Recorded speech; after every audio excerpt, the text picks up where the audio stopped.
আজ শনিবার 10 মে 2025 তারিখে উপদেষ্টা পরিষদের এক বিশেষ সভা অনুষ্ঠিত হয়। সভায় আন্তর্জাতিক অপরাধ ট্রাইব্যুনাল আইনের সংশোধনী অনুমোদিত হয়েছে। সংশোধনী অনুযায়ী আন্তর্জাতিক অপরাধ ট্রাইব্যুনাল কোনো রাজনৈতিক দল, তার অঙ্গ সংগঠন বা সমর্থক গোষ্ঠীকে শাস্তি দিতে পারবে।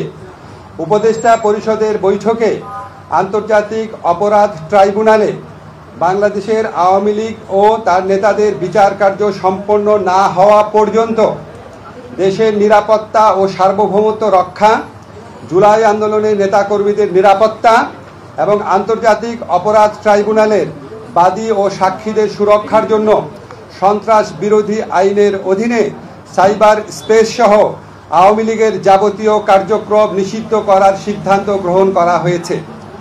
এ বিষয়ে প্রয়োজনীয় পরিপত্র পরবর্তী কর্মদিবসে জারি করা হবে।